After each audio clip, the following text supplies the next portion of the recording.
Nah, bagaimana mungkin orang yang merindukan kemartiran dan kesyahidan itu diteror dengan kematian? Itu nggak nyambung sebenarnya. Ini dua logika peradaban yang berbeda. Washington Post menyebut Trump itu telah berbohong sebanyak 30.573 kali. Rata-rata 21 kebohongan per hari. Amerika sudah kirim pesan melalui Italia untuk minta gencatan senjata. Siapa gimana? Amerika okay. Melalui jalur Italia mengirim pesan untuk minta gencatan senjata. Jawaban dari Iran, tidak ada lagi negosiasi dengan Amerika. Serangan Israel dan Amerika ke Iran ini dilakukan oleh geng board office nih kan. Iya. Dewan Perdamaian, langkah pertama dia menciptakan perang. Ini Dewan Perdamaian atau Dewan Perang?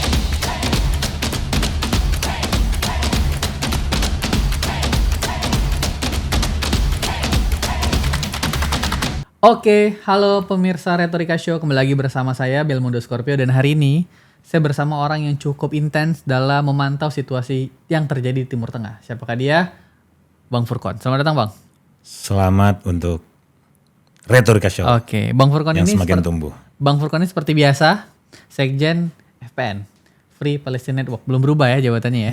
Sekjen ya. Yeah. Oke, kita mulai aja Bang langsung kepada topik utama kita hari ini yang sedang ramai dan memang sedang terjadi di Timur Tengah. Salah satunya adalah perang yang sepertinya akan berkepanjangan. Tapi sebelum kita masuk lebih jauh, pertanyaan pertama yang dimana kita hari ini pakai baju hitam juga, menandakan mungkin berduka kepada meninggalnya Ali Khamenei, supreme leadernya dari Iran.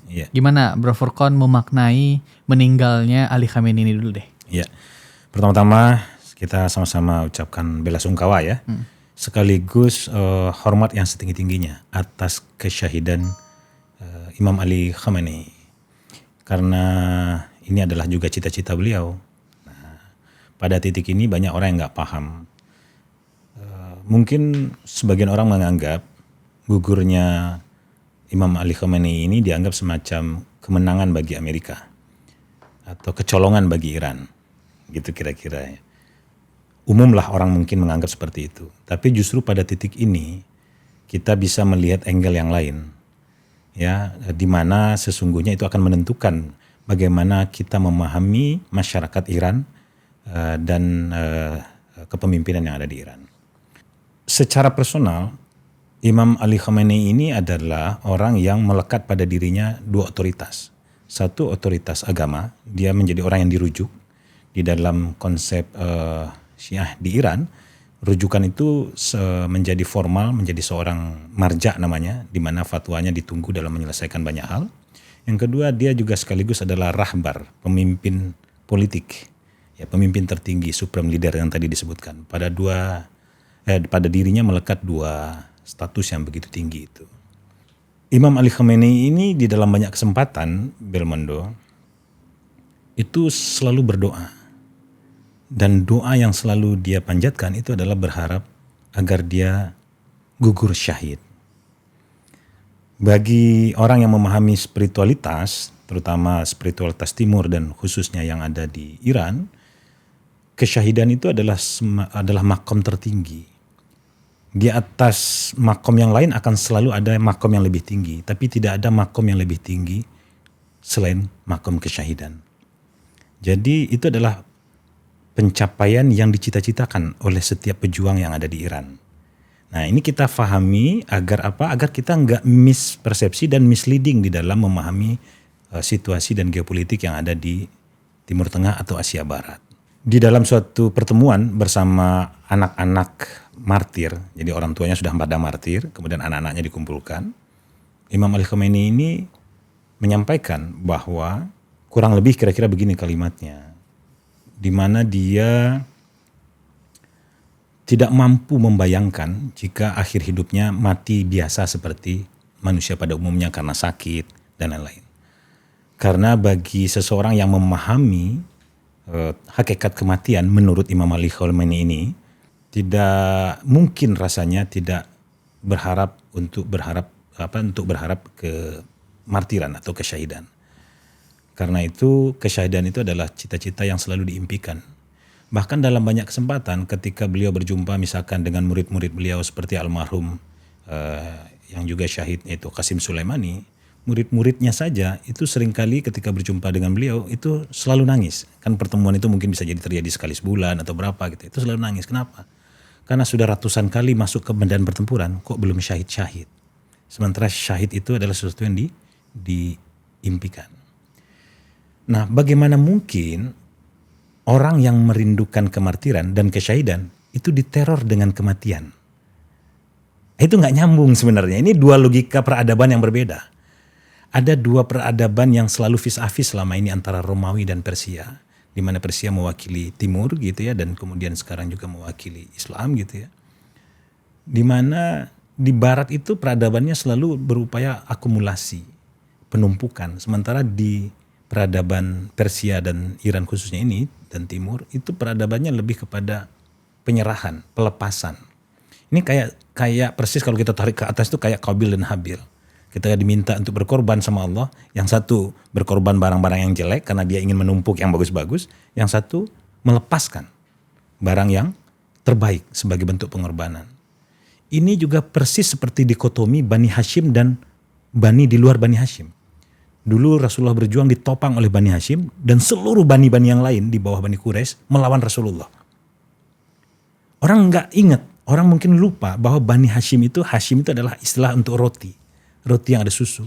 Kerjaan Bani Hashim ini melayani semua tamu yang datang ke Mekah dengan seluruh hartanya. Jadi ada budaya yang berbeda, satu budaya melepaskan, satu budaya akumulasi.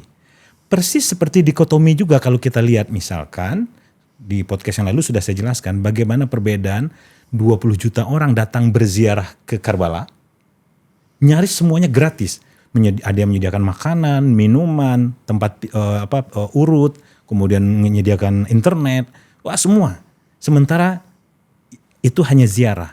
Di saat yang sama ritual agama ketika kita pergi haji dan umroh, malah suasananya semua adalah suasana ekonomi, suasana yang bersifat kapitalistik. Hotelnya ada Hilton, ya makanan-makanannya di sana, makanan-makanan kapitalis, ya semua berbayar. Orang datang ke sana seolah-olah seperti wisata, ada akumulasi dari proses kegiatan ritual.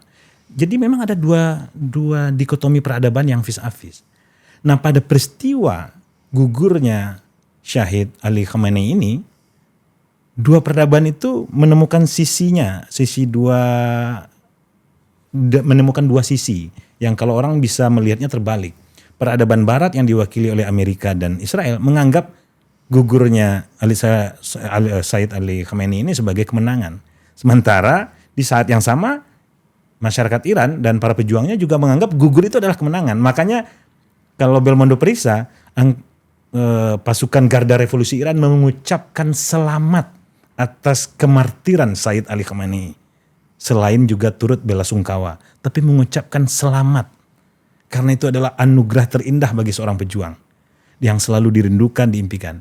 Nah ini kalau gagal memahami ini maka pasti miskalkulasi dalam memahami Iran.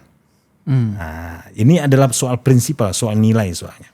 Ini nilai yang dimiliki oleh bangsa Iran ini lah ya. Secara keseluruhan, bukan hanya pribadi. Okay. Bahkan dari anak kecil ke sekolah dan sebagainya. Di level sekolah, saya pernah datang ke Iran dan kemudian diundang ke sebuah sekolah. Itu sudah menggebu-gebu semangat kemartiran dari anak-anak SD SMP itu. Luar biasa. Kalau ditanya cita-citanya rata-rata adalah menjadi syahid. Gitu, menjadi syahid. Tapi kata Imam Ali Khamenei, tumbuh dulu dewasa, jadi dulu orang bermanfaat sampai usia 80-90, nanti insya Allah setelah itu baru syahid. Persis seperti yang terjadi pada dirinya sendiri. Setelah mengabdi puluhan tahun, dia kemudian menjadi syahid. Dan kesyahidan dia, banyak orang yang betul-betul bisa melihat angle ini, akan melihat bahwa kesyahidan Imam Ali Khamenei justru akan menjadi pupuk yang menyuburkan perlawanan di Timur Tengah. Jadi malah sebaliknya, bukan malah membuat surut. Ini akan malah mengobarkan api semangat perlawanan di generasi muda. Akan menjadi bersemi semangat perlawanan anti imperialisme di Iran khususnya dan di seluruh kawasan, di mana semua front perlawanan tersedia. Begitu Belmondo. Tapi ada juga Bro Furqon yang bilang begini, dengan meninggalnya Ali Khamenei, ini salah satunya orang yang suka membela front barat, berakhirlah negara teokrasi pada Iran. Nah, itu gimana? Ya, salah.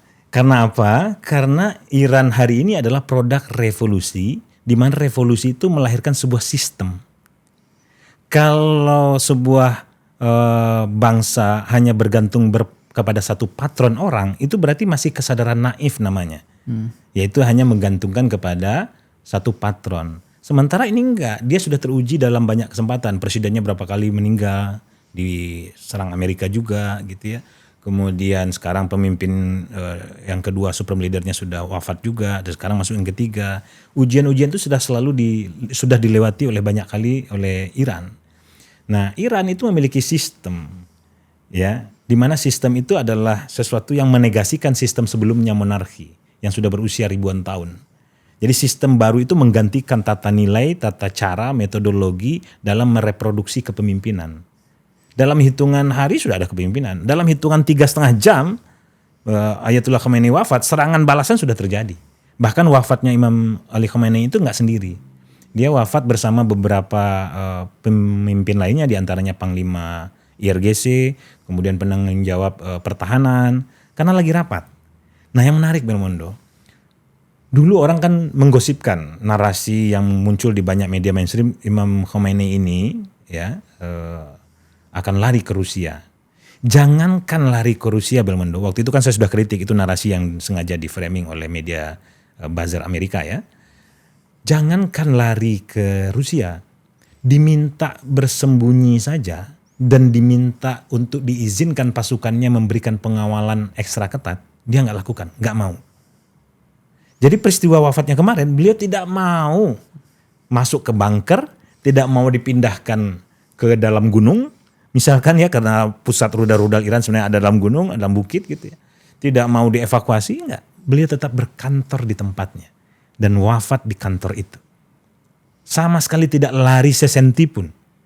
Seperti yang dibayangkan oleh orang. Kenapa? Loh, justru ini yang ditunggu-tunggu oleh beliau. Persis seperti Sayyidina Ali ketika mau ditikam di subuh hari di mihrab sebelum masuk masjid, ketika melewati beranda masjid, yang menikamnya ketiduran, dibangunkan oleh Sayyidina Ali, oleh Imam Ali. Bangun, kamu bukannya punya hajat? Malah yang mau membunuhnya kaget. Langsung sembunyikan pedang, dan kemudian Imam Ali berangkat pergi ke mihrab sholat, dan ketika sholat ditikam dari belakang, dipenggal dari belakang, di kepalanya dibacok dari belakang. Kenapa? Karena orang-orang seperti ini tidak akan mau menunjukkan satu gelagat sedikit pun lari dari takdir Belmondo. Jadi ketika mereka menyadari takdirnya untuk syahid, ya kesyahidan itu ditunggu-tunggu dan dijemput. Nah, ini yang gak dia pahami dalam logika barat. Kok ada orang merindukan kematian? Itu yang aneh. Nah, jadi sebenarnya Belmondo,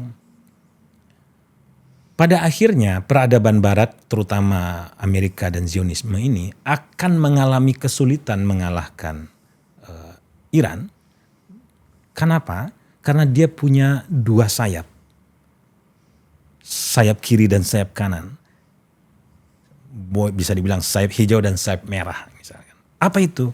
Sayap pertama yang tadi yang saya bahas, yaitu sayap altruisme. Altruisme itu semangat pengorbanan, semangat ingin menjadi martir, semangat ingin menjadi syahid. Dan itu ditampilkan sehari-hari bahkan. Imam Khomeini, pendiri revolusi Iran, pendiri Republik Islam Iran, dan Imam Khamenei ini tinggalnya sama-sama di gang, di rumah kecil. Berbeda dengan seluruh pemimpin tertinggi lainnya di seluruh dunia, tinggal di istana. Ini tinggalnya di rumah gang. Jadi dalam kehidupan sehari-hari, semangat pengorbanan itu sudah dibentuk. Dan puncak dari pengorbanan itulah yang mereka harapkan adalah kesyahidan, kemartiran. Nah, ini namanya altruisme. Ini satu sayap. Saya jelaskan dulu satu lagi. Yang kedua ada sayap yang namanya imamah. Imamah ini adalah sistem kepemimpinan yang dibentuk dengan proses yang sangat ketat. Dari dulu sebenarnya dalam doktrinnya sampai hari ini, kemudian menemukan bentuk yang paling modernnya dalam bentuk wilayatul faqih, sistem politik yang ada di Iran, di mana orang yang faqih, ulama yang faham fikih, mujtahid, ya, mampu menyusun hukum-hukum untuk persoalan-persoalan yang rumit, ahli filsafat, ahli politik, bahkan ahli militer dan lain-lain, yang semua sudah teruji sampai yang terakhir dia zuhud, dia tawadu, ya, dia sufi lah kira-kira begitu, baru memiliki kriteria untuk kemudian dicalonkan menjadi calon pemimpin. Nah, sistem kepemimpinan ini, bahkan lebih jauhnya kepemimpinan itu justru merujuk kepada kepemimpinan yang lebih transenden, ya, di mana ada kepemimpinan Imam Mahdi yang diyakini oleh mereka. Itu menjadi semacam modal kultural yang juga sulit difahami oleh peradaban barat. Jadi sistem imamah ini, hampir semua agama itu memiliki konsep tentang Mesias, Imam akhir zaman, Imam Mahdi. Tapi kelompok masyarakat yang paling getol dan paling memahami betul dimensi Imam Mahdi itu, ya mereka yang Syiah yang terutama di Iran ini. Ya sebenarnya Syiah mayoritas di seluruh dunia, tapi konsepnya menjadi lebih manifest dalam sistem politik ada di Iran. Jadi dua sayap ini membuat kemudian Barat tidak akan sanggup atau setidaknya tidak akan mudah mengalahkan Iran. Sayap altruisme dan sayap kepemimpinan yang namanya imamah. Oke, Bro Furqon, ini juga kalau kita bicara tentang pemaknaan matinya Ali Khamenei, ini kan kita juga bicara tentang dampak yang terjadi ke depan. Oke. Salah satunya yang kayak Bro Furqon bilang, oke lah ini adalah sesuatu yang mereka nantikan, tunggu. Tapi kan ada juga yang bersedih. Ada juga yang beranggapan ini adalah momen bahwa Amerika tahu bangsa Iran akan melakukan balas dendam. Karena pemimpin tertinggi mereka itu dibombardir atau dalam hal ini dibunuh lah sama roket-roket yang mengirim ke Iran. Bagaimana Bro Furqon melihat ada upaya kayaknya balas dendam deh yang ingin dilakukan bangsa Iran kepada Israel dan Amerika. Itu Bro Furqon gimana melihatnya? Nah, gini Belmondo. Kan ada ngangkat bendera kan? Iya, Ya, itu kan bendera pembalasan. pembalasan Ya. ya, gimana? Jadi gini, Iran ini terikat dalam dua hal. Terikat dengan dua hal. Pertama, dia terikat dengan syar'i, dengan hukum Islam yang dipraktekkan. Mereka ini kan republik, berarti ada demokrasinya, tapi republiknya Islam Iran. Bayangkan republik, tapi kemudian berbasiskan agama. Jadi itu semacam penemuan modern itu, ya. Jadi jangan dikira nggak ada demokrasinya di Iran, ada demokrasinya. Dan dia tidak murni teokrasi, karena juga ada demokrasinya. Nah, Iran itu terikat dua hal, satu syar'i dan kedua hukum internasional. Dalam syar'i, dalam hukum Islam yang mereka yakini, mereka punya ketauladanan mencontoh kepada Rasulullah dan juga mencontoh kepada Sayyidina Ali, di mana pesan dari Sayyidina Ali kepada mereka yang selalu mereka pegang itu adalah, tentunya juga itu pesan dari Rasulullah, jangan pernah memulai menyerang musuh kecuali kamu diserang. Jadi itu prinsip pertama, Belmondo. Karena itu Iran dia tidak punya doktrin preemptif. Kan orang bilang Iran kecolongan, kenapa dia nggak serang duluan? Iran nggak punya efek kejutan seperti Amerika yang punya efek kejutan dalam serangan. Amerika bukan semata-mata kejutan, memang dia tidak punya etika dan brutal. Orang lagi berunding, dia serang udah 2 kali. Juni 2025 juga sedang berunding. Ini juga sedang berunding Belmondo.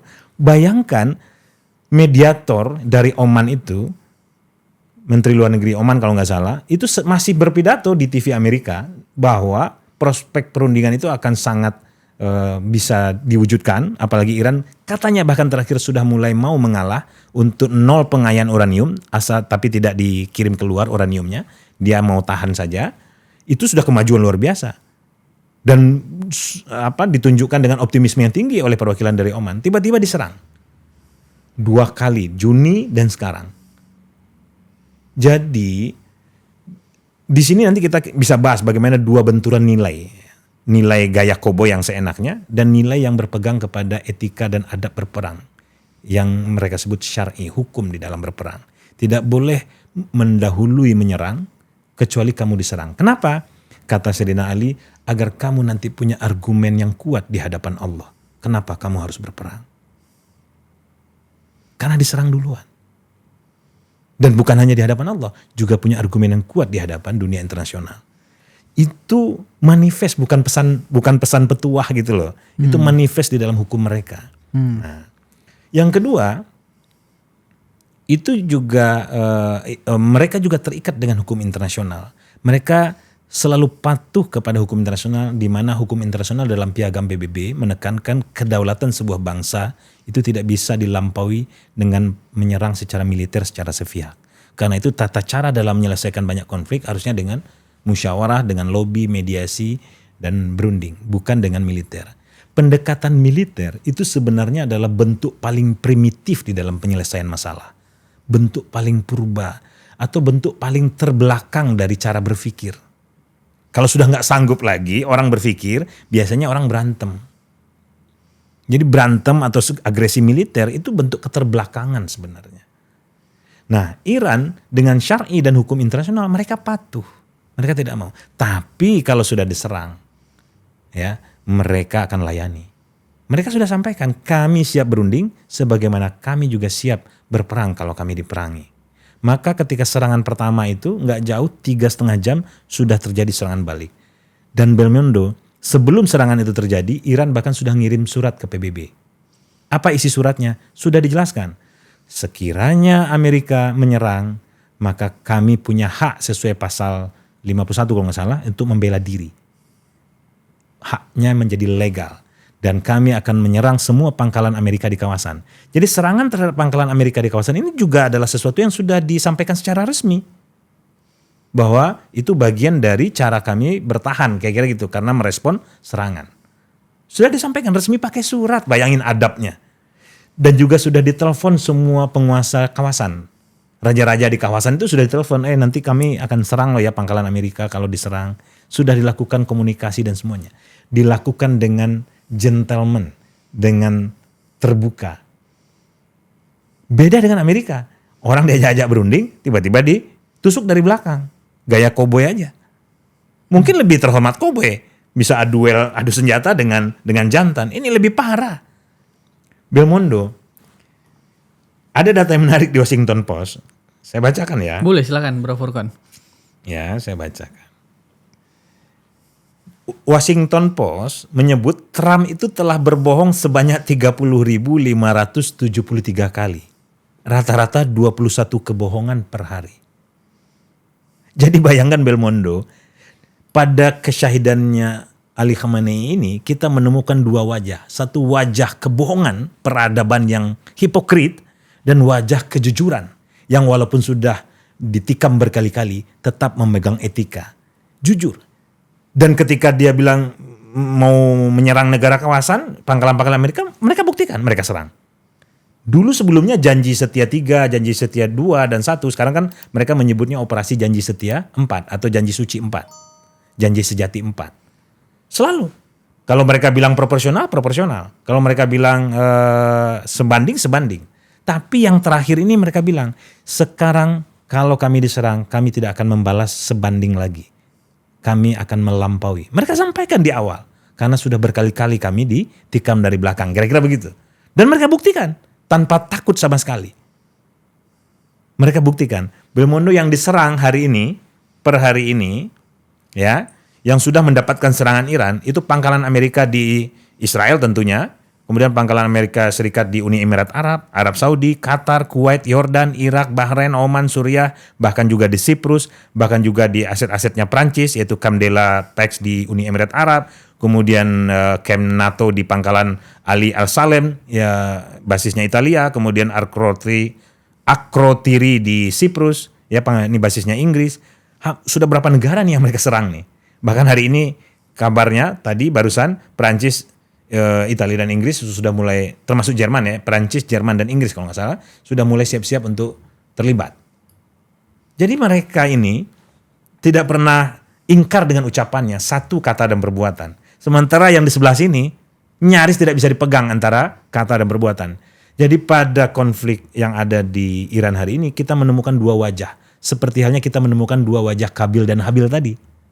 Nah, kita menemukan dua wajah peradaban hipokrit dan wajah peradaban jujur kesatria gentlemen. Ini dua-duanya kita lihat dalam panggung geopolitik hari ini. Nah, maka kalau Belmondo tadi nanya, apa konsekuensinya, pembalasannya? Iran akan melakukan pembalasan dan akan menyiapkan perang yang panjang. Sementara Amerika tidak menyiapkan stamina untuk itu. Amerika, Trump, sesumbar awalnya mau perang cukup 4 hari. Dia merasa confident bisa menyelesaikan. Tapi terakhir berubah lagi, mungkin 4 minggu. Terakhir mau keroyokan rame-rame. Sementara Iran sudah menyiapkan momentum ini. Mungkin sudah puluhan tahun. Karena mereka tahu suatu saat mereka akan diserang. Oke, Jadi akan ada perang panjang. Oke, Bro Furkon, ini juga yang aku jadi penasaran dan ingin tanyakan. Kalau kita melihat sekarang, Iran itu kan memiliki teknologi yang sebenarnya cukup memadai untuk berperang. Cukup memadai juga untuk melindungi diri. Kemarin adanya rudal ke Ali Khamenei atau di rapat mereka, itu kan mendadak banget. Itu kenapa ya sistem pertahanan, maksud aku kenapa nggak ada sistem pertahanan aktif gitu ya ketika rudal? Apakah Amerika memang secanggih itu ya? Nah gini, Belmondo, orang harus ingat kenapa Suriah ditumbangkan oleh Amerika dengan menggunakan proksi namanya ISIS dan Al-Qaeda. Yang berhasil bertahan selama 8 tahun kurang lebih, Bashar Assad, tapi kemudian akhirnya tumbang terakhir. Karena apa? Karena itu adalah jalur yang memadai untuk Amerika dan Israel melakukan serangan. Serangan datang dari sana. Nah, bukan hanya jalur udara untuk penyerangan, tapi dengan jarak perbatasan yang dekat, itu memungkinkan rudal jarak pendek datang. Hari ini memang belum bisa divalidasi apakah ini karena rudal jarak jauh, atau datang dari pesawat, atau ini sebenarnya rudal jarak pendek yang bisa ditembakkan dari perbatasan. Tapi kalau rudal itu ditembakkan dari perbatasan Belmondo, maka posisi rudalnya adalah posisi sudah aktif. Sulit dihadang. Beda kalau kayak rudal dari jarak jauh, misalkan Iran nyerang ke Israel. Kan naik dulu tuh ke atas, terus kemudian orang bisa lihat dulu lah kira-kira gitu. Alat pendeteksi bisa. Sebelum rudalnya menjadi aktif, menjadi konfigurasi mau siap ledakan. Kan yang pertama itu kan pendorong. Belum meledak dong, daya dorong apakah bahan bakar cair atau padat. Dan bahan bakarnya bisa kalau udah habis kebuang satu kapsul, nanti kapsul selanjutnya sampai ke ujung. Nah ketika sudah mendekati dia baru menjadi formasi rudal yang aktif siap meledak. Kalau sudah mendekati seperti itu sulit Belmondo. Sulit untuk segera diantisipasi. Nah kita nggak tahu serangan ini apakah dari udara. Ya, kalau melihat video-video yang muncul kan kemarin memang katanya dari udara, dari pesawat. Ada rilis video dari Amerika. Nah, nggak sempat diantisipasi karena dari jarak dekat itu tadi. Jadi tapi yang lebih fatal itu kan sebenarnya karena apa? Karena ini masih suasana berunding kan. Suasana berunding. Nah, kebiasaan Amerika kan selalu ingin memberikan elemen kejutan, yaitu serangan mendadak, serangan tipuan, ya kan? Sementara Iran menghargai perundingan itu sebagai sebuah mekanisme. Maka pada titik ini kita melihat perundingan bagi Amerika itu sudah menjadi alat peperangan, bukan lagi alternatif di luar peperangan. Perundingan menjadi alat untuk mengacaukan konsentrasi musuh. Dalam momentum bahkan mau terwujud katanya deal itu. Deal soal uranium. Nah, langsung diserang dadakan. Jadi ya bukan kecolongan dalam arti kata nggak siap ya, mungkin ya situasi pihak Iran juga nggak menyangka bakal diserang gitu kali ya. Iya, intinya pertama nggak menyangka secepat itu karena masih dalam negosiasi. Yang kedua karena itu tadi wilayah perbatasan memang sudah agak rentan karena sudah dikuasai oleh faksi yang berbeda dengan poros perlawanan. Dulu kan Bashar Assad itu satu dari antara 7 poros perlawanan di kawasan. Ini saya jelasin sedikit ya belum. Ini dari siapa yang menyebut 7 ini? Yang menyebut dari Israel sendiri. Bahwa Israel sekarang menghadapi 7 front. Front pertama ada di Gaza. Front kedua ada di tepi barat. Front ketiga ada di Suriah, waktu itu Bashar Assad. Front keempat ada di Lebanon, ada Hizbullah. Front kelima itu ada di Irak. Ada Kataib Hizbullah juga di sana. Dan front ke-6 ada di Iran itu sendiri sebagai pusat epicentrumnya. Dan yang ketujuh, saya lupa yang ketujuh, satu lagi di mana. Nah jadi ada 7 front, bahkan terakhir Israel menyebut ada 8 front, itu front media sosial satu lagi. Nah jadi front ini tadinya kuat, utuh, tapi ketika kemudian Bashar Assad tumbang, diambil alih Jolani. Nah, ini menjadi front yang titik paling terlemah. Tadinya justru ini salah satu front yang terkuat karena jalur suplai persenjataan dari Iran ke Hizbullah dan ke Hamas itu melewati sini. Nah, ketika Bashar Assad tumbang, ya, kemudian dipimpin oleh sekarang Jolani yang memang dulunya adalah komandan ISIS, ya kan? Dan situasi itu membuat kemudian Amerika justru memiliki keuntungan lebih untuk melakukan serangan melalui jalur Suriah. Oke, Bro Furqan. Dan terakhir kemarin Trump dengan terbuka mengatakan Jolani itu sayang tempatkan, kata dia. Bro Furqan, sebelum kita masuk kepada peta peperangan yang lebih luas, kita masih di dalam Irannya dulu nih sebagai satu negara yang hari ini terkena serangan. Nah, Bro Furqan, Iran sendiri ini kan kalau katanya Trump ketika Ali Khamenei meninggal itu akan terjadinya pergantian kekuasaan oleh Shah Iran atau kita kenal sebagai Pahlavi Iran ya, Pahlavi ya. Bagaimana Bro Furqan menilai apakah memang rezim Iran hari ini itu memang akan tergulingkan sehingga rezimnya Trump bisa masuk pada rezimnya Iran. Dia kan pengen change rezim nih. Gimana Bro Furqan melihat ini Iran dulu ya secara internal? Iya. Menurut saya orang yang setuju dengan Trump tersebut terlalu optimis. Ya, termasuk Trump itu sendiri ya over optimis bahwa dengan menewaskan pemimpin Iran Ayatollah Khamenei otomatis akan terjadi perubahan rezim. Dan itu akan menjadi tujuan serangan bagi Amerika kan. Jadi objektif serangannya tujuannya adalah merubah rezim. Saya kok nggak yakin. Apa alasannya? Nah, pertama, karena langsung sistemnya tergantikan. Sekarang sudah ada pemimpin sementara. Dan dalam beberapa hari ke depan akan ada sidang Dewan Pakar. Dewan Pakar itu kayak semacam Dewan Syuro kalau di kita. Di beberapa partai di Indonesia gitu ya. Atau semacam komite sentral kalau dalam organisasi komunis. Nah, Dewan Syuro dan komite sentral itu adalah orang-orang terpilih. Yang dipilih kayak DPD gitu ya. Dipilih dari perwakilan daerah. Tapi tidak boleh mencalonkan diri. Beda ini. Dia dipilih karena memang dianggap sebagai ulama paling faqih, paling alim, paling soleh, paling zuhud, paling sufi lah gitu ya, paling menghindari dunia. Kemudian dikirim paling pakar, maka dikirim menjadi Dewan Pakar. Nah, Dewan Pakar ini nanti bersidang, akan memilih siapa di antara mereka yang lebih pakar lagi dan lebih zuhud lagi dan lebih tawadu lagi, tapi juga lebih paham internasional. Filsafat, ilmu pengetahuan, fikih terutama dan seterusnya. Itu akan berproses dalam hitungan hari ke depan. Jadi sama sekali jauh dari kemungkinan itu akan berganti sistem dan berganti rezim. Pergantian suksesi tentu ada, namanya juga satu sudah wafat toh? Sekarang digantikan. Tapi pergantian yang dimaksud Trump itu kan bukan semata-mata itu, tapi pergantian yang lebih jauh. Dia mendorong agar kemudian sistem politik wilayatul faqih yang ada di Iran itu tumbang, kemudian digantikan oleh boneka yang pro pada mereka. Contohnya peluang itu mereka beri kesempatan kepada keturunan dari Shah yang ada sekarang, ya Reza Pahlavi itu kan. Nah, jadi apakah itu memungkinkan? Oh, jauh sekali Belmondo, jauh sekali.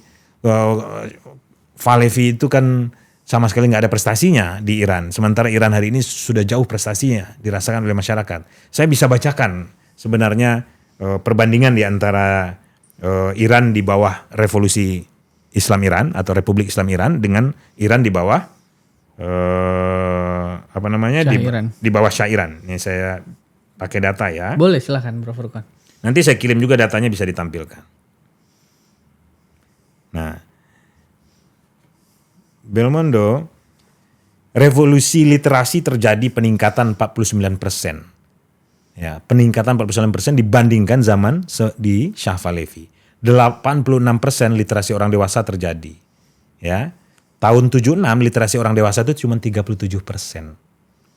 Wanita dulu itu cuma 24%, di pedesaan cuma 30%. Sekarang 78% orang melek baca tulis. Dan 80% wanita yang tadinya cuma 24% di masa Shah Pahlavi. Itu jauh sekali. Pembangunan sumber daya manusia Iran dalam 40 tahun terjadi transformasi. Perbandingannya ya, melek huruf sudah 86%, peningkatan harapan hidup 25 tahun bertambah, kemudian cakupan kesehatan 90%. Ya, kemudian indeks pembangunan manusia menurut Perserikatan Bangsa-Bangsa tumbuh 50%. Ya, peringkat tahun 79 Iran itu peringkat 110 secara global. Sementara peringkat Iran pada tahun beberapa tahun terakhir itu sudah peringkat 60 sampai 70 secara global. Terjadi 50 peningkatan peringkat. Jadi jauh sekali, ya. Ya banyak sekali indikator yang bisa kita pakai sebenarnya. Terutama tadi soal pendidikan, literasi, ya listrik. Ya, di desa terjadi peningkatan 100%. Dulu nyaris semua desa belum teraliri listrik. Ya, kesenjangan literasi tadi sudah ya. Terus kemudian apa lagi? Asuransi kesehatan universal. Tadinya di zaman Shah Pahlavi cuman segelintir orang yang beruntung, sekarang sudah 90%. Nah itu kayak Pak Jokowi sekarang semua sudah dapat BPJS.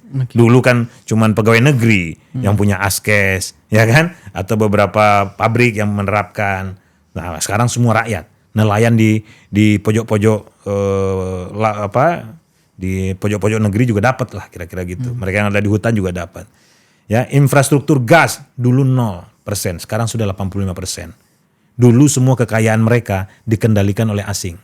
Dulu sebelum revolusi dimulai oleh British Petroleum, ya, kemudian setelah revolusi tidak ada satupun yang dikirim ke asing, ke Inggris maupun Amerika.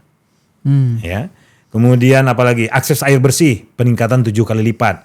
Ya, dulu akses air bersih di rumah tangganya cuma 33%, dengan populasi cuma 12% yang mengakses. Ya. Sekarang luar biasa peningkatannya, hari ini sudah mencapai 100%. Jadi indikatornya banyak sekali. Ya, dokter contoh. Dulu tahun 79 di zaman Shah Pahlavi sebelum revolusi, dokter mereka cuma 14.000. Sekarang tahun 2000-an, 2010-an, ini data 2010-an belum 2020-an, itu jumlah dokter mereka sudah 140.000. Terjadi pertumbuhan 10 kali lipat. Ya. Harapan hidup tadinya 54 tahun sudah naik menjadi 75 sampai 78 tahun. Jadi naik 25 tahun harapan hidupnya. Angka kematian bayi di zaman dulu 122 atau 29 per 1000 kelahiran. Ya, sekarang sudah jauh, cuman 29. Jadi Belmondo, indikator-indikator itu membuktikan kalau ada orang yang bilang, ya ada intelektual yang bilang Iran itu negara gagal, itu sebenarnya yang ngomong itu kayaknya tuna informasi deh terkait Iran. Mungkin dia ahli dalam hal Amerika misalkan ya. Tapi soal Iran kayaknya dia nggak punya akses informasi. Bukan bodoh ya, mungkin dia pintar, buktinya mereka dapatkan beasiswa. Tapi dalam hal ini dia misleading informasi. Ya, Iran hari ini swasembada rudal. Rudal mereka salah satu yang tercanggih di dunia. Mereka juga sudah mengorbitkan banyak satelit. Kemudian teknologi kesehatan mereka dirujuk, bahkan alat-alat teknologinya dipakai oleh banyak rumah sakit di Indonesia. Kemudian Iran menjadi pusat wisata kesehatan. Kayak di Asia Tenggara kan katanya orang banyak berobat ke Singapura kan? Nah persis di kawasan di Asia Barat Timur Tengah mereka mencari pengobatan itu banyaknya ke Iran. Bahkan salah seorang tokoh kita di Indonesia itu siapa? Jawa Pos sebelumnya ini siapa? Yang mana ya? Dahlan Iskan. Dahlan Iskan bahkan pernah menulis secara khusus, ya, bagaimana orang operasi transplantasi hati di Iran itu hanya di kota kecil, bukan di pusat kota. Gitu. Bayangin kalau di pusat kota kecil, di kota kecil saja bisa ada operasi transplantasi hati yang sangat sukses, apalagi di kota-kota besar. Jadi industri kesehatannya luar biasa dan kemudian teknologi nanonya luar biasa. Ya, teknologi nano salah satu yang terbaik di dunia. Jadi pencapaiannya luar biasa. Di sana nggak ada pengemis, Belmondo. Saya sudah pernah ke sana. Nggak ada pengemis, nggak ada homeless kayak di Amerika, nggak ada. Jadi kalau orang menyebut Iran sebagai negara gagal, itu pasti dia misleading informasi, nggak tahu informasi. Karena ada juga yang mengatakan, ada juga yang aku dengar juga begini, Bro Furqon. Rizal Pahlavi mengajak supaya masyarakat Iran melakukan dorongan supaya pemerintah turun dan kita revolusi lagi gitu kan? Kan ada tuh. Dan lucu bahkan dia turut belasungkawa dengan tentara-tentara Amerika yang wafat. Dia tapi tidak bersedih dengan negaranya, rakyatnya yang wafat. Sementara dia mengaku sebagai rajanya, raja yang tidak bersedih sedikit pun dengan banyaknya warganya yang gugur. Jadi penerimaan Pahlavi itu di Iran sudah nihil, Belmondo. Itu adalah upaya yang sia-sia. Sia-sia, itu ilusi. Ya, ilusi. Tapi kan ada tuh foto atau video orang joget-joget ketika Ali Khamenei jatuh. Dulu Bung Karno meninggal juga ada yang joget-joget. Tapi jauh lebih banyak yang kemudian mengantarkan jenazahnya. Hari ini Belmondo, jutaan orang di semua kota di Iran turun ke jalan. Bahkan dalam kondisi diserang ini, mereka turun ke jalan. Menunjukkan kesetiaannya dan bela sungkawanya terhadap pemimpinnya. Ya, jadi sama sekali nggak ada yang lari. Maka kalau orang Trump, Netanyahu, termasuk intelektual buzzer mereka di Indonesia ini yang bermimpi ya dengan meninggalnya Ayatollah Khamenei kemudian orang akan beralih lebih mendukung Reza Shafalevi, saya kira itu ilusi. Justru sebaliknya, serangan Amerika hari ini, Israel hari ini menjadi pemersatu rakyat Iran di semua kalangan. Dan itulah makna yang kita temukan ketika Ali. Itu yang kita temukan. Justru yang kita saksikan hari ini adalah nasionalisme yang memuncak, yang membuncah, yang berlimpah dari seluruh rakyat Iran. Tanpa rasa takut mereka turun ke jalan. Dan tahu nggak mereka turun ke jalan ngapain Belmondo? Meminta kepada IRGC, meminta kepada angkatan bersenjata mereka untuk membalas kematian pemimpin mereka. Bayangkan. Jutaan rakyatnya turun ke jalan untuk menuntut balas. Orang membayangkan ketika pemimpin tertingginya gugur, terus kemudian terjadi disintegrasi, pecah belah gitu. Ini enggak. Baru saja gugur langsung ada pernyataan persatuan dari IRGC, dari Basit, dari polisi, dari kehakiman dan dari semua. Dan semua bersetia menunggu pemimpin baru yang akan disidangkan, siapa yang akan dipilih dan akan berjanji setia. Itu miskalkulasi. Dan itu sudah dinasihati sebenarnya Donald Trump oleh banyak penasihat mereka. Sudah dinasihati, termasuk penasihat militer, petinggi militer, jenderal-jenderal mereka sudah menasihati bahwa Iran itu nggak sama dengan yang lain, nggak sama dengan Venezuela dan lain-lain. Ya, Iran sudah menyiapkan dirinya Belmondo. Contoh, secara pertahanan, Iran tuh menyiapkan skema namanya desentralisasi pertahanan. Jadi pertahanan itu nggak terpusat di satu titik, karena kalau di satu titik kan diserang kan hancur, udah selesai. Ini nggak terdesentralisasi di mana-mana. Bahwa Imam Ali Khamenei dan para pemimpinnya rapat di kantor dia, itu ya memang rapat apa adanya, tidak mau lari gitu. Tapi sistem pertahanannya terdesentralisasi di mana-mana. Karena itu kewalahan sekarang nih Israel. Jadi hari ini saya nggak tahu ya bagaimana teman-teman memantaunya di televisi, tapi kalau saya memonitornya langsung dari Telegram, dari akun-akun di sana gitu ya, termasuk akun-akun independen. Karena kalau di TV kadang-kadang sudah setengahnya itu kepanjangan tangan dari narasi media-media Amerika gitu ya. Jadi kalau pemirsa Retorika Show ingin betul-betul melihat, karena yang pertama itu kita harus temukan informasi yang objektif. Nah, informasi objektif hari ini tuh kebanyakannya itu bisa diakses melalui Telegram. Ya, kenapa? Karena kalau saluran medsos yang lain sudah disensor. Ya, Instagram disensor, Facebook disensor, YouTube juga nyensor, TikTok juga nyensor, ya. Apalagi TikTok yang sudah dibeli ya sahamnya oleh Amerika sudah menyensor juga, Twitter juga sebagian disensor. Nah, yang tidak menyensor sama sekali itu adalah Telegram. Nah, tapi hari ini kita doakan Belmondo, pemilik Telegram, siapa namanya itu? Lupa aku nama pemilik. Ya, sekarang sedang abang itulah. Ya, kawan itulah. Kawan itulah. Ya, itu sedang mengevakuasi diri ke luar dari Dubai. Oh gitu. Iya. Tadinya dia bilang saya lebih baik sebenarnya tetap di Dubai walaupun ada serangan dari Iran, tapi saya merasa lebih aman karena dia tahu yang diserang Iran itu adalah pangkalan Amerika. Ketimbang dia ke Eropa. Tapi sekarang terpaksa harus ke Eropa. Dan dia merasa lebih berbahaya di Eropa karena Eropa sempat menangkap dia kan, anti terhadap kebebasan pers di Telegram. Nah, jadi di Telegram itu Belmondo, semua pemirsa Retorika bisa mengakses akun pemerintahannya Iran, bisa mengakses akun para poros perlawanan yang tadi ya, yang ada di Irak, di Yaman, di Lebanon, kemudian akun Hamas, akun PIJ, akun PFLP, kemudian jadi kita bisa mendapatkan informasi dari sumber utama, sumber pertama namanya. Ya, stakeholder pertama, primary stakeholder di dalam konflik ini. Aktor pertama, dari tangan pertama.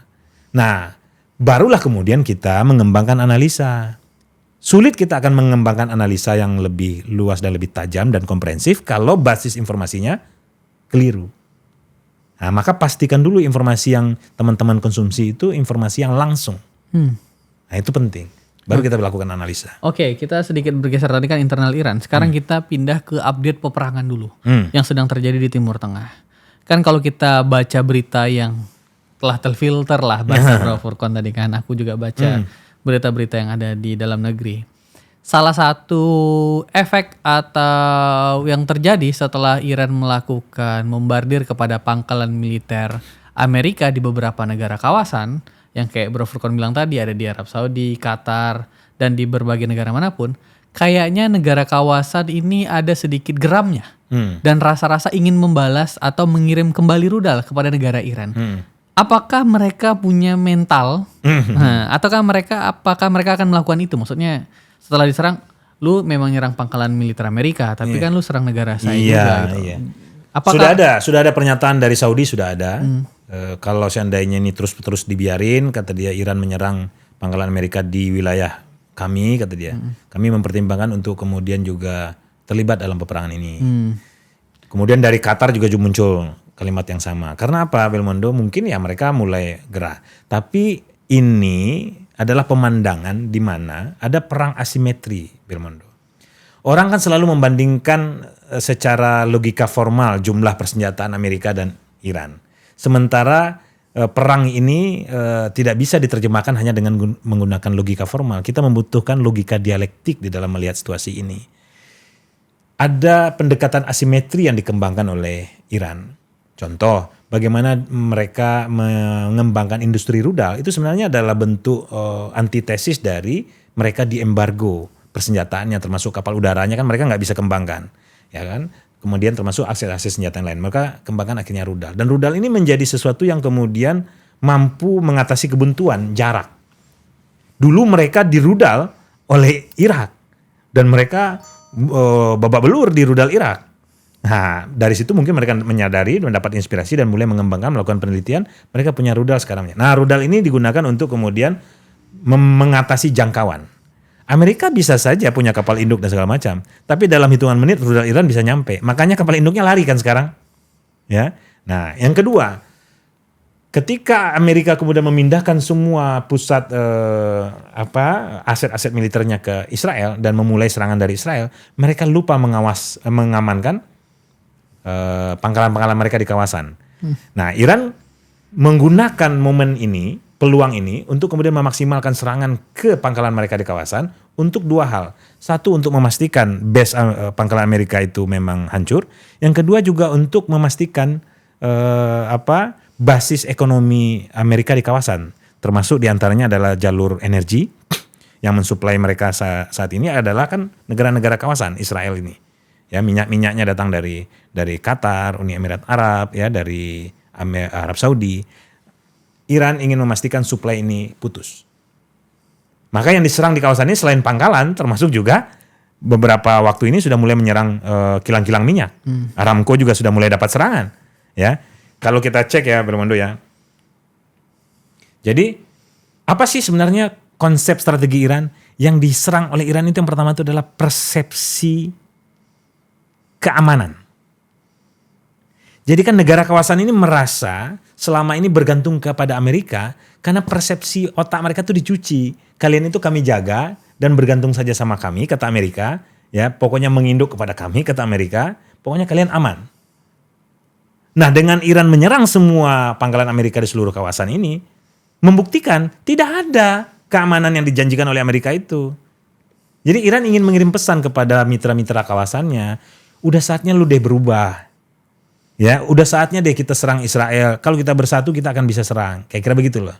Nah, tapi tentu juga ini melahirkan resiko balik kan. Negara-negara kawasannya bisa ada dua kemungkinan. Bisa jadi sadar seperti yang tadi diinginkan oleh Iran, tapi juga bisa sebaliknya. Tapi akhirnya tidak ada ruang abu-abu lagi.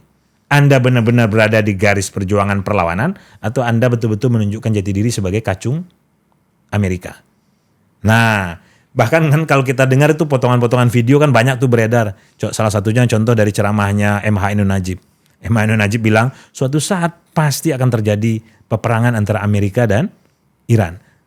Ya, Iran melawan Amerika dan Israel. Dan pada titik itu kemungkinan negara-negara kawasan seperti Arab Saudi akan membela Israel. Kata Emmanuel Najib, nah lo kalian akan dukung yang mana? Mau dukung orang yang melawan Israel atau mendukung negara yang mendukung Israel? Gitu. Saya kira sudah banyak narasi-narasi yang di banyak penceramah, banyak ustadz atau banyak intelektual, kelompok diskusi mulai menyadari realitas ini. Iran sama seperti yang dilakukan para pejuang Palestina dengan badai Al-Aqsa, menyingkap tabir, menyingkap mitos ketangguhan militer Saudi runtuh dengan badai Al-Aqsa. Mitos ketangguhan militer Israel ya, mitos ketangguhan militer Israel runtuh dengan badai Al-Aqsa yang dilancarkan oleh para pejuang Palestina. Mitos ketangguhan militer Amerika hari ini runtuh. Buktinya Amerika tidak bisa melindungi pangkalan-pangkalan mereka di kawasan. Bahkan tidak bisa memberi rasa aman kepada kacung-kacung mereka di kawasan. Jadi ini semacam operasi psikologi, ya, operasi persepsi, Belmondo. Makanya kan ada propaganda, ada narasi, ada framing. Karena yang mau dimenangkan itu adalah persepsi publik, termasuk persepsi para stakeholder. Nah jadi serangan Iran kenapa menyasar negara kawasan? Itu salah satu tujuan strategisnya. Tapi kawasan menurut Bro Furqon akan bereaksi nggak?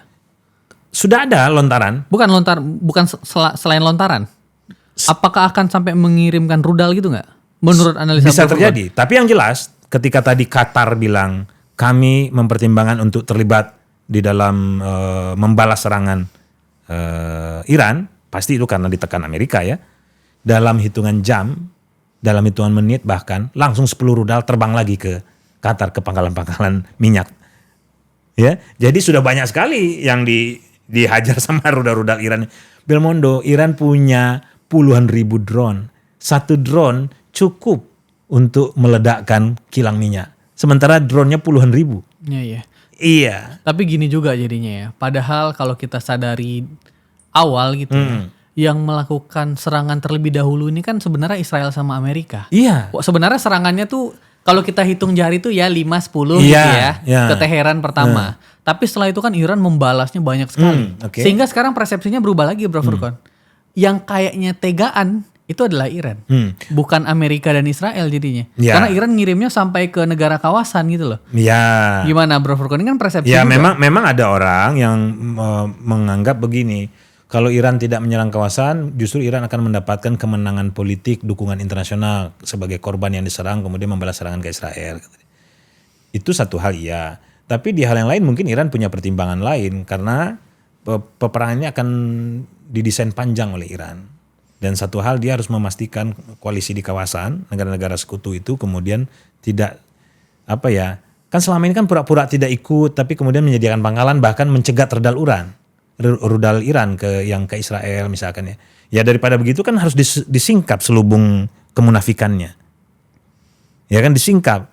Mending terlibat perang sekalian kan. Kalau terlibat perang kan nggak bisa pura-pura lagi. Memang sekutunya Israel kan.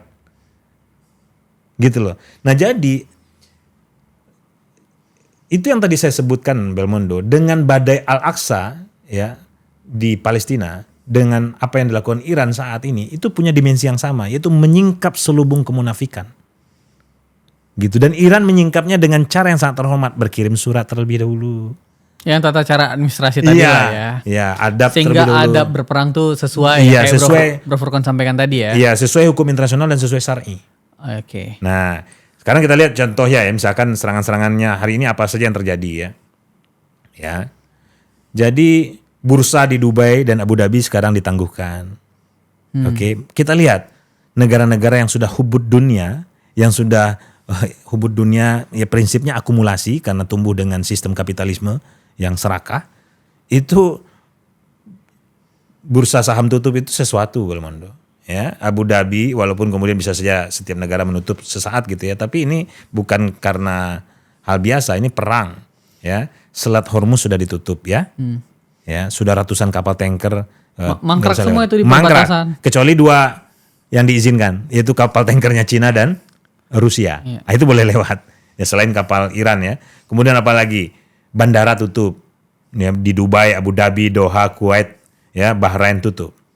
Ya. Selat Hormuz tutup, bursa juga pada tutup. Operasional produksi minyak di pusat-pusat kilang minyak di negara kawasan tutup. Kenaikan harga minyak sudah mulai Belmondo. Terjadi? Oh, bukan terjadi lagi, sudah melompat-lompat ini. Ya sudah melompat-lompat Belmondo. Jadi apa yang diperkirakan oleh Amerika perang akan diselesaikan dalam 4 hari, ini akan panjang. Dan kalau Iran sudah terbiasa dikepung, diembargo, di podcast yang lalu saya bilang mereka punya doktrin. Mereka kalau enggak menyebut diri sebagai putra Ramadan yang selalu berpuasa dan siap diembargo seperti datuknya Rasulullah dulu diembargo, kalau enggak mereka akan menjadi putra Muharram, yaitu putra para martir, mengikuti datuk mereka, para syuhada, termasuk Imam Hussein yang mereka yakini. Nah, pada titik ini Belmondo, kalau mereka sudah terbiasa, sementara Amerika dan sekutu-sekutunya itu nggak terbiasa dengan situasi ini. Ya, harga minyak naik, suplai minyak terhenti, bursa saham tutup, penerbangan tutup. Ini akan menggoncangkan Belmondo. Nanti kita akan lihat siapa yang akan berteriak dari peristiwa peperangan ini. Siapa yang akan tercekik? Iran kah? Atau justru Amerika, Zionis, dan negara sekutu? Oke. Selain negara-negara kawasan Timur Tengah, kita bergeser sedikit kepada negara-negara Eropa. Inggris, Prancis yang ingin ikut serta tadi, kayak Bro Furqan bilang. Apakah tindakan mereka ingin mengirim rudal juga ke Iran? Jadi dikepung ini kan. Nah, ada yang bilang juga begini sebelum saya boleh dijawab. ya? Boleh dong. Informasi yang aku dapat, ya Jerman, Inggris, dan negara-negara Eropa itu ingin ikut serta. Dan ada juga yang mengatakan begini, jika sampai negara-negara Eropa itu ikut serta, mungkin udah saatnya Rusia dan Cina juga ikut serta. Iya. Sehingga ini bukan lagi perang kawasan, tapi ini adalah perang dunia. Iya. Perang dunia ketiga ini kan dampaknya bukan hanya BBM tiba-tiba harganya naik.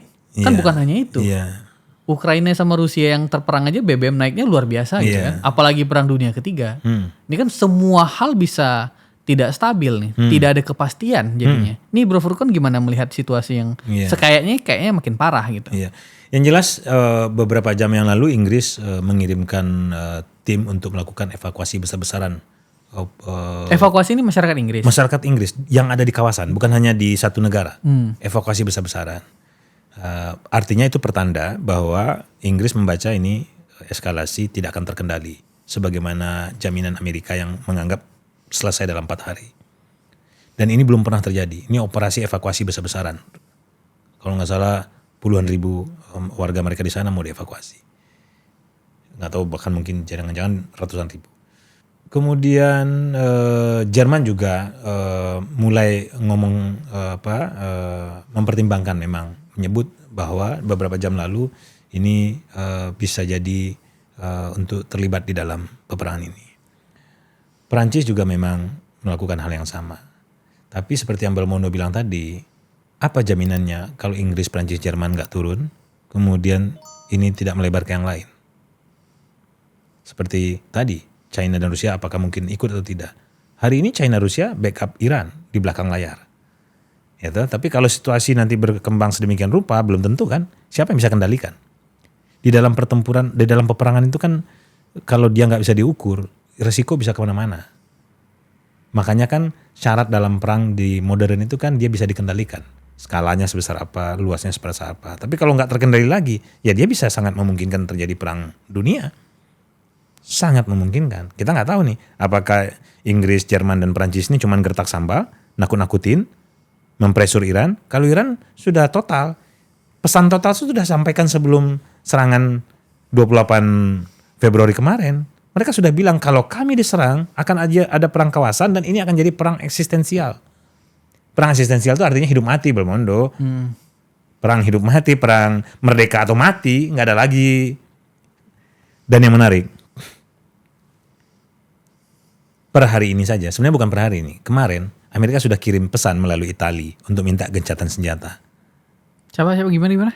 Amerika okay. Melalui jalur Italia mengirim pesan untuk minta gencatan senjata.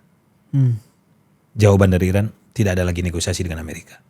Sudah minta gencatan senjata kemarin Amerika, Belmondo, cari aja beritanya di Telegram, banyak sekali. Melalui Italia. Kan nggak direstui sama Iran. Iran bilang tidak ada lagi negosiasi dengan Amerika. Langsung Donald Trump bikin narasi lagi. pura-pura. Ya kami sedang mempertimbangkan permintaan dari Iran untuk berunding kembali. Nah, selalu berbohong. Lo yang bilang berbohong nih Washington Post lo tadi lo, jelas. Jadi Belmondo, pemirsa retorika show, kalau nggak bisa membedakan dua karakter ini antara pembohong dan yang jujur, berarti berat nih tugas retorika show nih. Masih panjang jalan yang harus ditempuh retorika show untuk mencerdaskan audiens nih. Ya kan? Jadi saya yakin audiens retorika show dengan banyaknya diskusi selama ini sudah mulai bisa memetakan mana sebenarnya kekuatan iblis dan mana kekuatan malaikat. Mantap, istilah yang luar biasa. Bro Furqan, tapi kalau misalnya Rusia sama Cina ikut serta, apa mereka tetap akan ikut serta secara terbuka yang tadi kan sekarang kan Sampai kayak hari ini masih belum tertutup latar belakang. Ya, di balik layar. Apa indikasi sampai mereka kira-kira tuh akan ikut secara terbuka tuh sejauh mana tuh? Nah, Apa ukurannya Bro Furqan? ya yang pertama China dan Rusia kan nggak mau lagi kehilangan Venezuela. Yang kedua, sebagai cadangan minyak terbesar Venezuela dan Iran itu kan menjadi sumber energi bagi Rusia dan China. Jadi kalau Venezuela diambil alih oleh Amerika, kemudian Iran juga tumbang, maka otomatis kepentingan Rusia dan China terganggu, yaitu kemandirian energinya, suplai energinya. Dan itu berisiko, maka Rusia dan China punya kepentingan serius untuk membela Iran. Ini tinggal timing, apakah timing pembelaan itu akan dilakukan terbuka atau tidak. Tapi di belakang layar sudah pasti. Banyak sekali kargo-kargo selama periode negosiasi kemarin itu datang dari Rusia dan China. Kargo-kargo, kita nggak tahu di dalamnya apa, tapi macam-macam, ya persenjataan macam-macam. Jadi di belakang layar China dan Rusia sudah terlibat.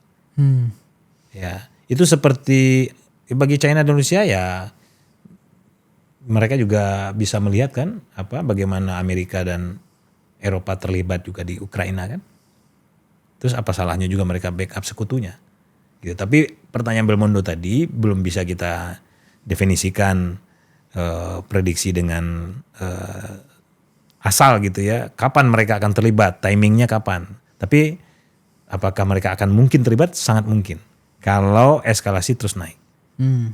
Ya kalau Inggris, Prancis dan segala macam juga masuk, ya kan, dan nggak bisa dibendung, eskalasi ini nggak bisa dikendalikan, ya sangat memungkinkan.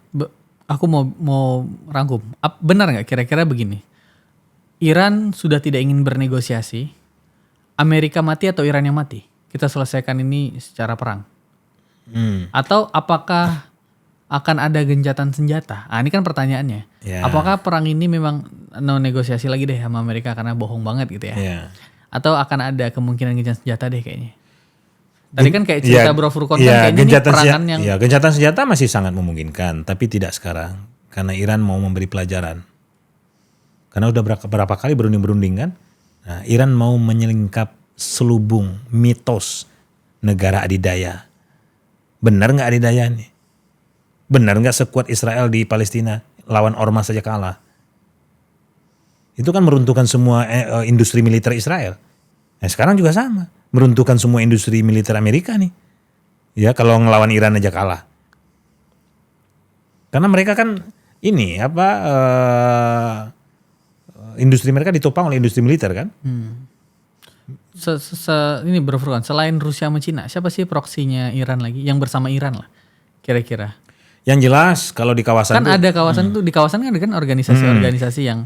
Yang jelas yang di kawasan itu yang langsung di front terdepan. Tadi yang saya bilang ada Yaman, ada Irak, ada Lebanon, ya Suriah mungkin sudah mengecil, ya. Kemudian yang dukung mereka juga Aljazair, ya tapi nggak langsung. Kemudian secara geopolitik tentunya adalah negara-negara Amerika Latin, Venezuela, Kolombia, kemudian Kuba, Meksiko, dan Meksiko kemarin juga diacak-acak oleh Amerika kan. Kemudian yang dukung mereka seharusnya adalah Indonesia.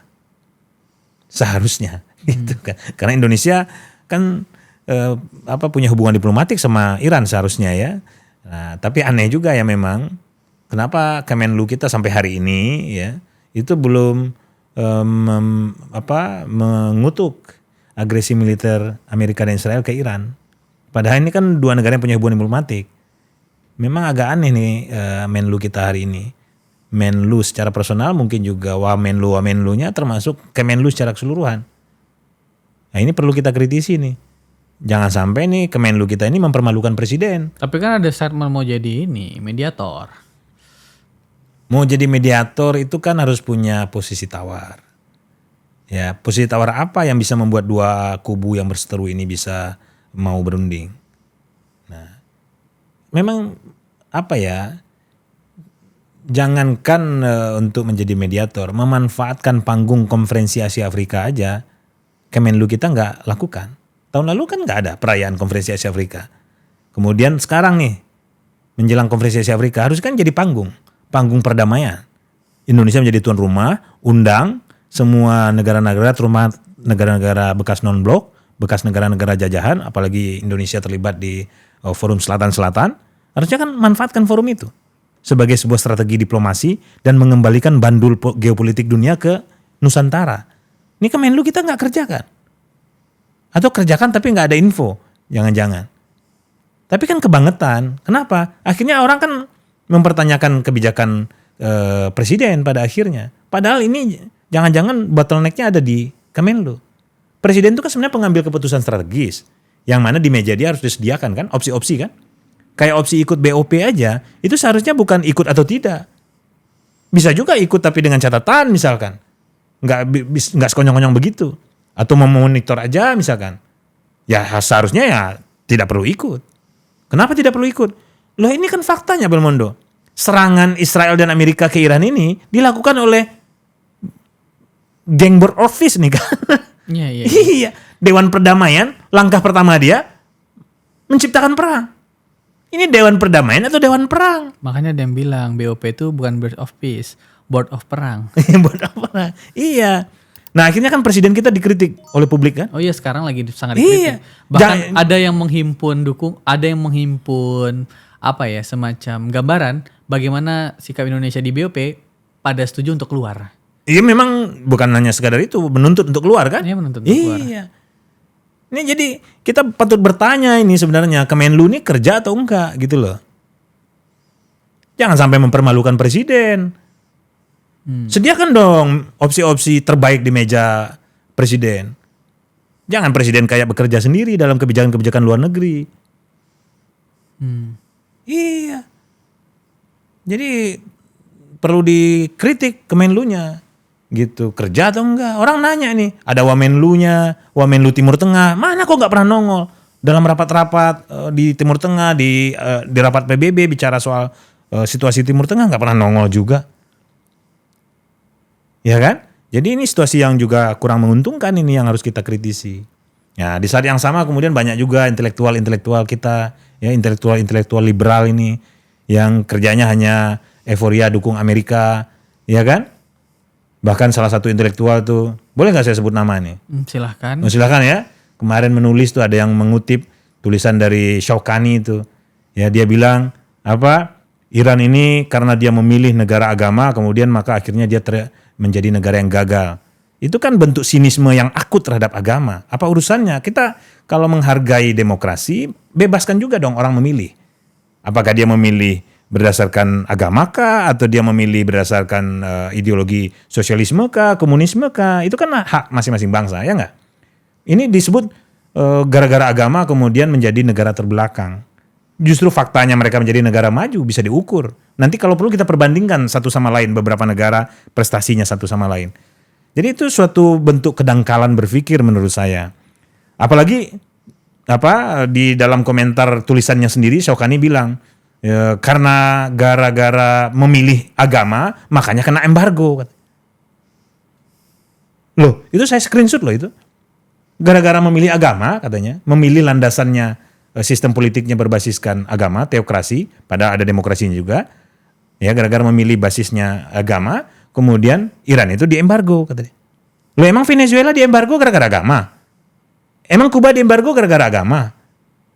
Kok nggak bisa lihat sih benang merahnya? Ini sesungguhnya adalah kontradiksi antara kekuatan imperialisme dan anti-imperialisme, kekuatan kolonialisme imperialisme dan kekuatan yang melawan kolonialisme dan imperialisme. Kenapa harus dibawa konfliknya menjadi konflik agama? Kenapa jadi konflik agama? Udah jelas kok benang merahnya ini.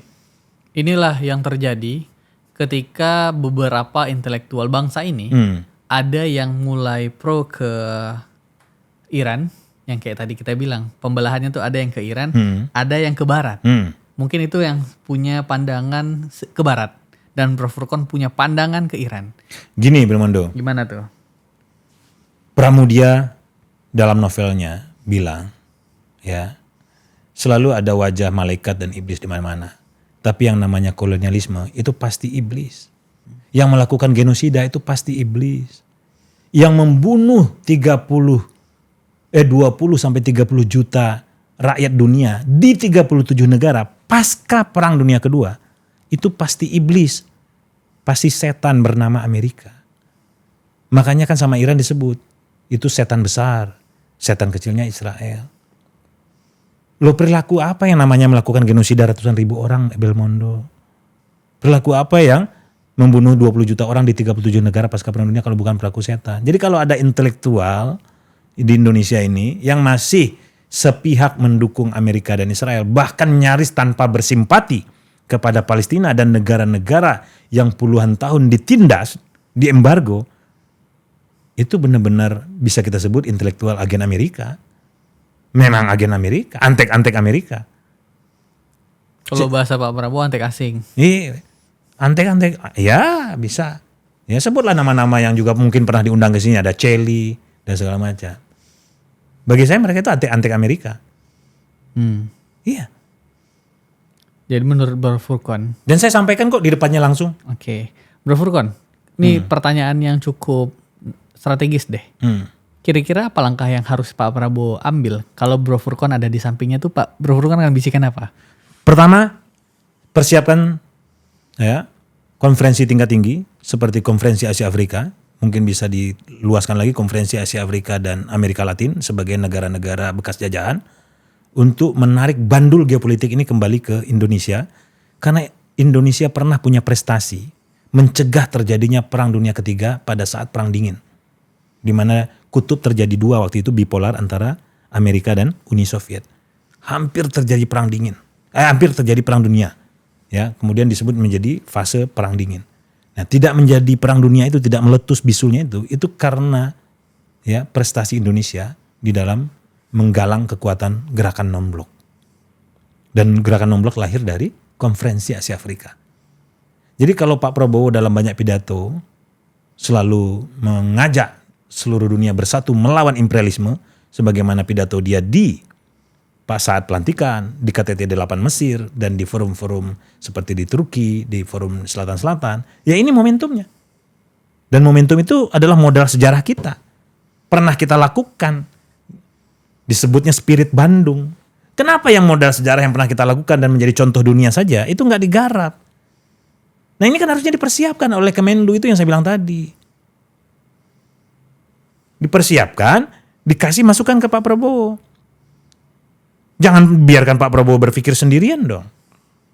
Untuk apa kemudian ada pembantu-pembantunya? Ini kan seperti yang Belmondo bilang itu, Kementerian Luar Negeri, Presiden junto Menteri Luar Negeri, seolah-olah nggak ada Menteri Luar Negeri kan? Iya. Manfaatkan momentum nih bulan Maret ini kan, Maret April ini kan momentumnya konferensi Asia Afrika. Ini saatnya Pak Presiden. Pak Presiden Prabowo yang saya hormati dan saya harapkan inisiatifnya, segeralah Pak Prabowo